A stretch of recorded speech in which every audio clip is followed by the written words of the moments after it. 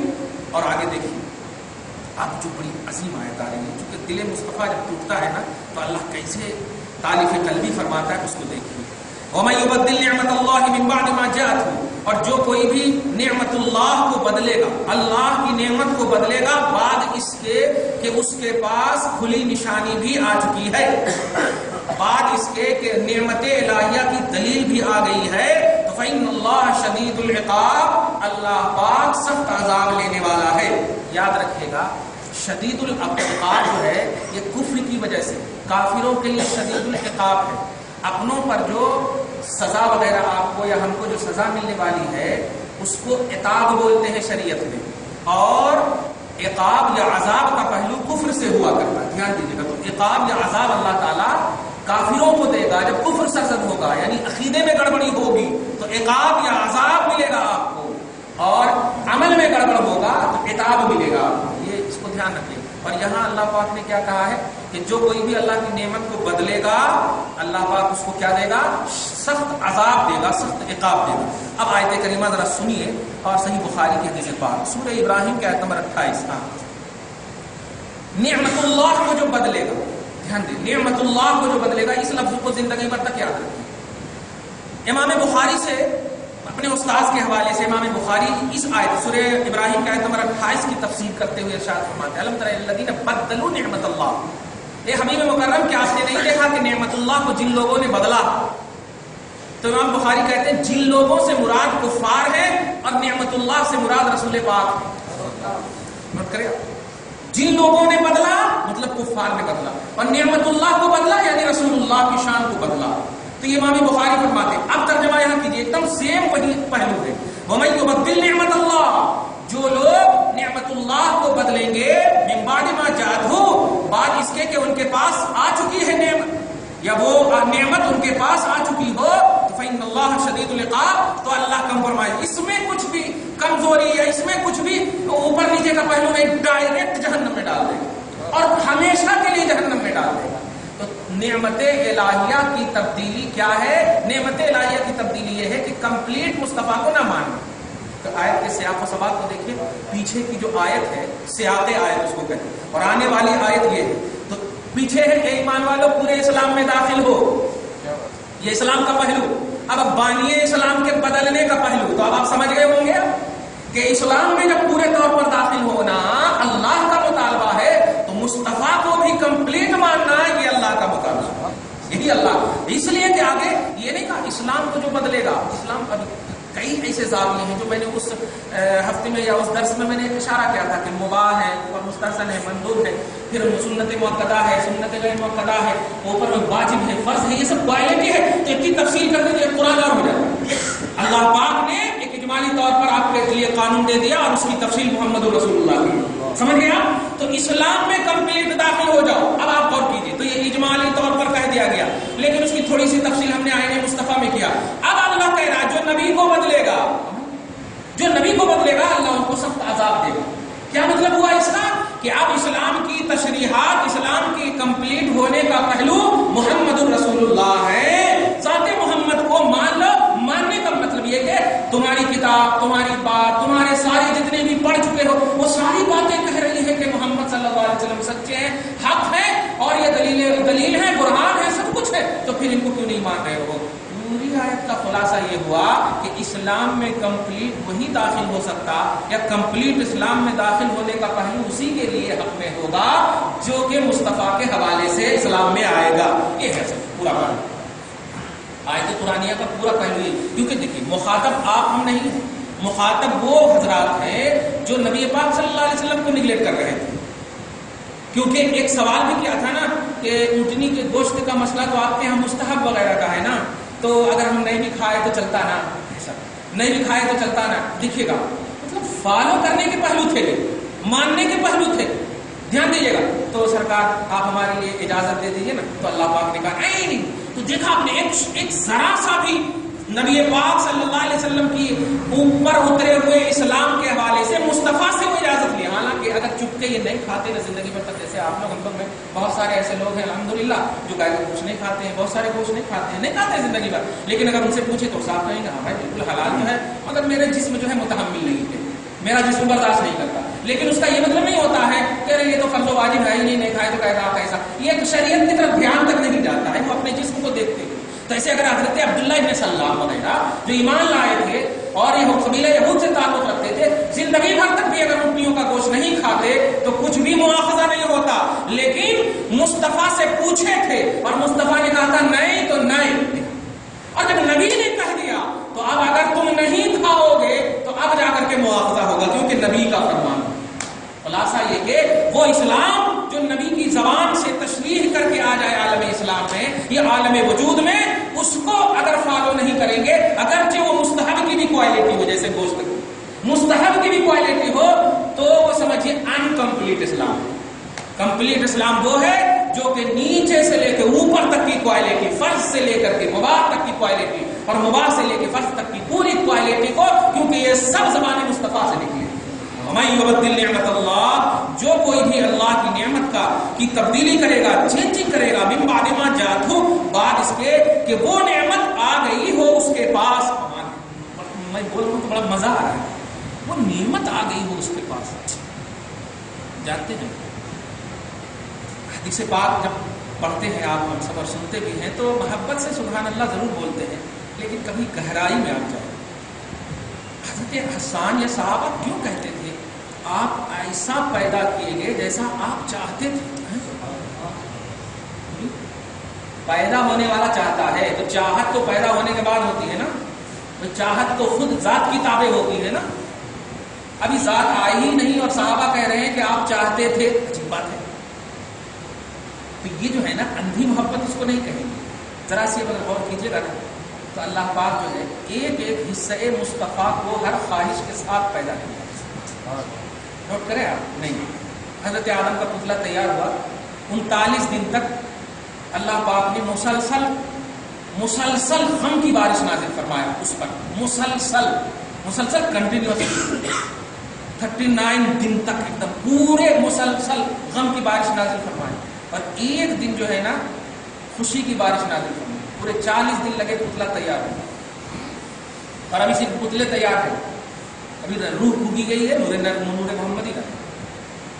ایک ایک حصے کو بھی اب آپ بھی کوئی چیز اگر بناتے ہیں تو اس کا پورا حصہ پورا حق دیتے ہیں. جمال مصطفیٰ، حقیقت مصطفیٰ، اس کی بھی تو آخر ہوئی ہوگی نا، کیونکہ مخلوق ہے آقا، یہ طے. چاہے آپ نوری یا آپ بشری جس بھی زاویے سے محمد کو دیکھیں تو یہ خالق نہیں مخلوق. جب آقا کو بھی پیدا کیا گیا تو کچھ تو شکل ہوئی ہوگی نا.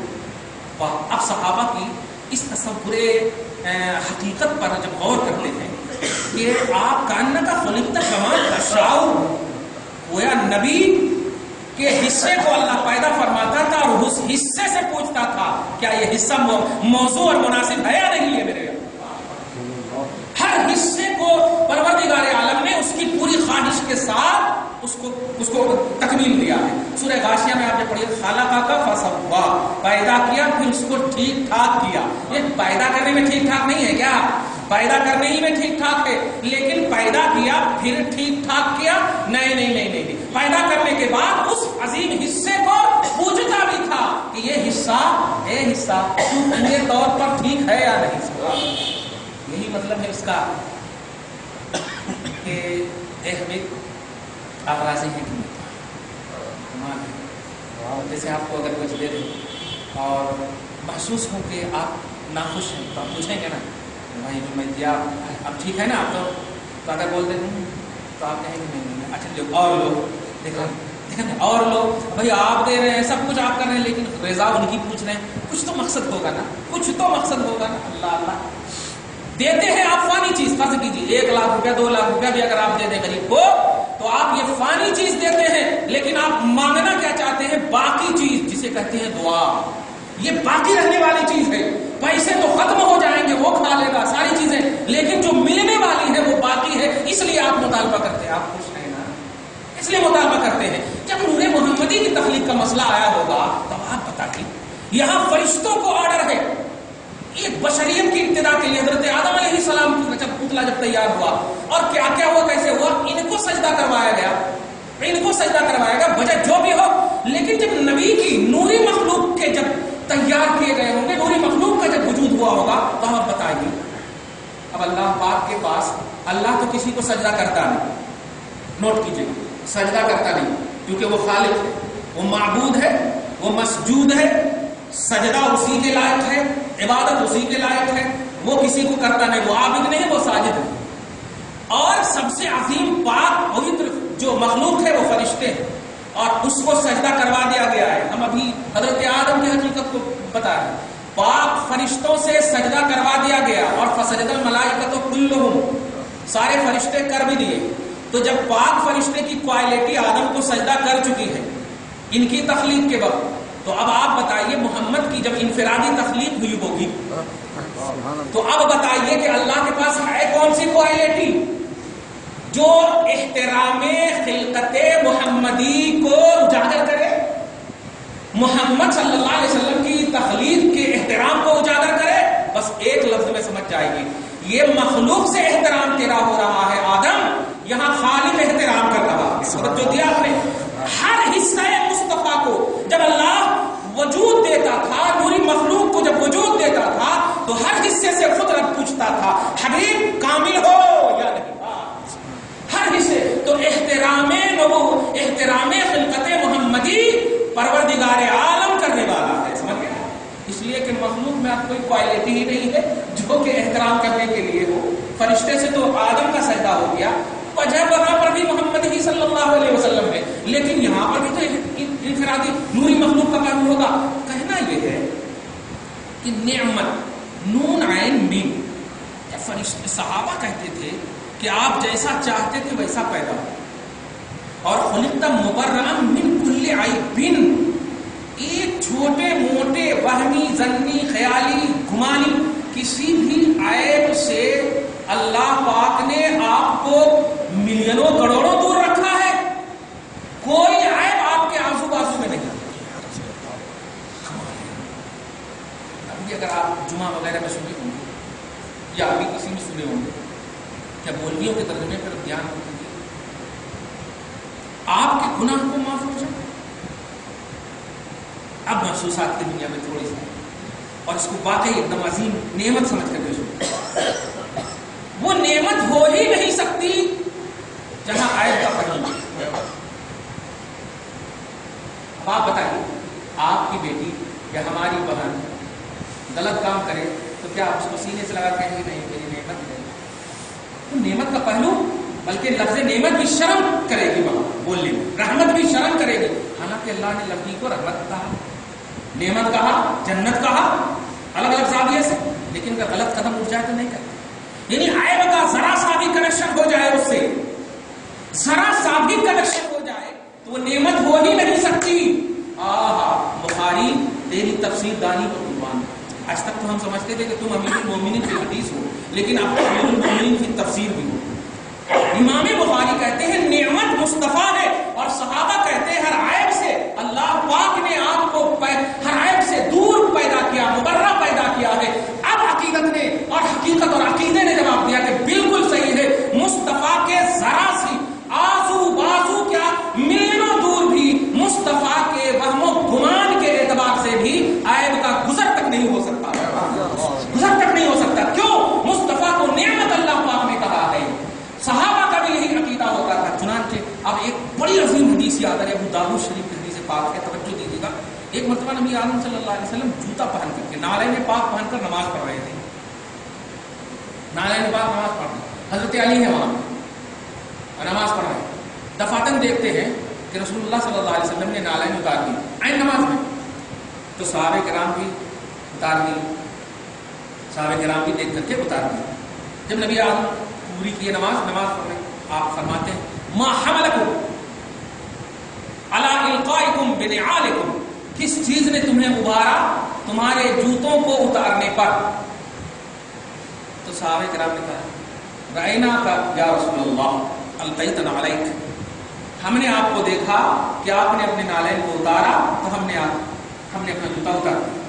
تو اس وقت نبی پاک صلی اللہ علیہ وسلم، بڑی اچھی بات ہے نا، عمل کیے نا ہمارے پر، لیکن نہیں، آقا فرماتے ہیں ابھی جبرائیل علیہ السلام کو اللہ پاک نے میرے پاس بھیجا تھا اور یہ خبر دینے کے لیے بھیجا تھا کہ کہہ دو کہ نالین پاک مصطفیٰ کے نیچے تھوڑا سا قذر ہے، قاف زال را.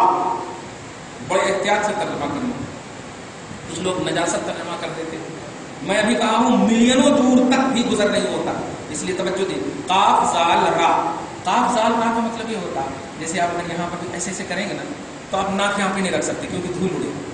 تو اب اس دھول اڑنے کو تو کچرا ہی تو کہیں گے نا، اس دھول کو بھی کچرا ہی کہیں. حالانکہ سجدے پڑے ہیں یہاں پہ لیکن کہیں گے آپ کچرا ہی. تو آپ بس یوں ہی سمجھیے کہ وہ سجدے والے کچرے کی طرح ایک دم سمجھ جائیں. اس کو بھی کچرا ہی کہیں گے آپ، اڑنے والے کو ناک میں باندھ کر کے بہت دن سب صاف کرتے ہیں. تو کیوں؟ ارے کچرا اڑ رہا، حالانکہ وہ سب مسلیوں اور نمازیوں کے ہیں. تو ایسے ہی رسول فَإِنْ أَخْبَرَنِي جبرائیل نے مجھے یہ بتایا، اللہ پاک نے انہیں صرف بھیجا تھا. اب بتائیے نماز میں ہے میرے آپ، اور عین نماز میں اللہ پاک نے آپ کہا کہ جاؤ جبرائیل میرے حبیب کے نالین میں قذر ہے، میرے حبیب کے نالین میں قذر ہے، تم کہہ دو جا کر کے وہ ہٹا دے، وہ قذر ہٹا دے. وہ دھول دھال لگے ہوئے تھے مصطفیٰ صلی اللہ علیہ وسلم کے جوتے پاک میں. اب آپ بتائیے جسم سے بھی کوئی مطلب حصہ ہی نہیں، نالین تو الگ چیز ہوتی ہے نا، جوتا چپل تو آپ خرید کر کے لاتے ہیں، آپ کے جسم تو پیدا نہیں ہوتے. لیکن دیکھیے آپ اللہ پاک نے مصطفیٰ کو نعمت بنایا ہے، نوٹ کیجیے نعمت بنایا ہے. اور نعمت کے آزو بازو تو چھوڑیے، ملینوں دور نسبت کے اعتبار سے بھی عیب کا پہلو نہیں ہونا چاہیے. سید الملائکہ تم جاؤ دنیا دیکھ لے کہ میں نعمت بنایا ہوں تو کسی زاویے سے مصطفیٰ سے ٹچ ہو ہی نہیں سکتا، عیب ہو ہی نہیں سکتا ہے عیب. تو اب مصطفیٰ کو کیسے گنہگار کا پہلو کیسے کہا جا سکتا ہے؟ گناہ کا پہلو یہ تو بہت بڑی بات ہو جائے گی نا. ایک دھول لگ گئے تھے نالین پاک میں، جبرائیل آ کر کے جوتے اتارے مصطفیٰ کے. اب آپ غور کر سکتے ہیں کہ مصطفیٰ کی نعمت ہونا، مصطفیٰ کا اللہ کا کرم ہونا مصطفیٰ کے پاس سے، اور صحابہ کا یہ عقیدہ کہ آپ ہر عیب سے پاک مبرہ پیدا کیے گئے. امام بخاری کا یہ عقیدہ کہ اللہ کی نعمت ہے آپ، یہ سب کا نتیجہ یہی بتاتا ہے کہ لوگوں نہ لفظ کے اعتبار سے، نہ زبان کے اعتبار سے، نہ عقیدے کے اعتبار سے، کسی بھی زاویے سے اپنے نبی کے آزو بازو بھی عیب کا کٹورا لے کر مت آنا، عیب کی باتیں لے کر مت آنا. ہر وہ بات لے کر آنا جس میں یا تو نعمت کا پہلو نظر آئے یا پھر اللہ تبارک و تعالیٰ کی طرف سے کرم کا پہلو نظر آئے اور عیب سے دوری کا پہلو نظر آئے. یہ بات اگر ہے تو ٹھیک ہے، ورنہ سنو من یبدل نعمت اللہ من بعد ما جاءته فإن اللہ شدید العقاب. جو کوئی بھی نعمت اللہ یعنی رسول اللہ کو چینج کرے گا، اور چینجنگ کی تفسیر کر دیا بعد اس کے کہ وہ اللہ کا نبی ان کے پاس موجود ہو، فإن اللہ شدید العقاب، تو وہ سخت عذاب الہی کے لیے تیار ہے. اللہ سخت عذاب لے گا. یہ بھی نہیں کہا کہ وہ مہلت ہے، توبہ کرے بیوی نکل جاتی. اللہ کا تو فتوا پتہ نہیں ایک دم جھوٹو فتوا ہے. آج بریلی اور نظامی کے فتوے آ جائیں تو آپ ہم لوگوں پر فتوے لگانا شروع کر دیتے ہیں، لیکن اللہ کا جھوٹو فتوا ہے نبی کے لیے. جانتے ہیں نماز وغیرہ کے مسئلے، حج وغیرہ کے مسئلے ایسے یہ ہیں کہ دم دیجیے. حج میں اگر کچھ گڑبڑی ہو گئی دم دیجیے. یہاں تک کہ آپ گھر چھوڑ کر کے بھی وہاں سے اگر آ گئے اور کچھ غلطی ہو گئی تو آپ دوسرے سال حاجیوں کو دیجیے، دم دیجیے. اتنی مہلت. لیکن یہاں تو اگر ذرا سی سوچ بھی لیا نا نبی کے لیے آپ نے تو ڈائریکٹ جہنم. کوئی فرصت ہی نہیں, کوئی موقع ہی نہیں. آپ سورہ توبہ کے آیت نمبر 66 میں صرف سوچا تھا کٹوں پر بیٹھ کر کے, تفسیر مجاہد کے حوالے سے بتاؤں, سوچا تھا کہ یہ کیسے نبی ہیں, آج یہ بتاتے, کل وہ بتاتے, ایسا بتاتے ویسا بتاتے. کسی صحابی نے سن لیا تھا, نبی پاک کو جب بات پہنچی تو اللہ کے رسول کا دل دکھا, ایک آیت اتار دی, اے حبیب اب یہ اگر بہانہ بھی آ کر کے آپ کے پاس بتائے نا, بہانہ بھی بتائیں تو آپ ماننا نہیں, میں کہہ چکا ہوں یہ جہنمی ہے. قد کفرتم بعد ایمانکم, ان کا ایمان ایکسپٹ تھا مگر آپ ریجیکٹ. قد کفرتم, جب آپ کافر ہو چکے ہیں. باپ رے باپ. اچھا ان لوگوں نے کہا بھی, حبیب آپ ان سے جب پوچھیے گا نا کہ لئن سألتم لیقولن, اگر ان سے آپ پوچھیے گا کہ تم ایسا کیوں کہہ رہے تھے تو وہ کہیں گے انما كنا نخوض ونلعب, ارے ہم بس ٹائم پاس نہیں ہو رہا تھا تو ہم ایسی مذاق کر رہے تھے, یہ کر رہے تھے. اب اتنے بڑے فتویٰ دے دیے تو کیسا, ایسے ہی ہوتا, اتنا بڑا فتویٰ دیں گے تو کیسا. تو اللہ تعالیٰ کہتا ہے لا تعتذروا, یہ سب بہانے بازیاں ہیں, یہ میرے لیے تو چل سکتا ہے, تیرے لیے نہیں چل سکتا ہے. حبیب آپ کا ایسا لطیف مسئلہ ہے, اتنا مطلب تیز ترین مسئلہ ہے کہ ایک ذرا سوچ لے گا بھی آپ کے خلاف کوئی تو ہم موقع ہی بند کر دیں گے, توبہ کا دروازہ تک بند کر دیں گے. اللہ پاک آپ کو ہم سب کو اپنے حبیب صلی اللہ تعالی علیہ وسلم کے لیے ہمیشہ کے طور پر ایسا زندہ رکھے کہ سرکار صلی اللہ علیہ وسلم راضی ہو, دور دور تک ان کے خلاف سوچنے اور ان کو گمان کے بھی پہلو ہم سب کی زندگی میں کبھی بھی نہ. اللہ تعالی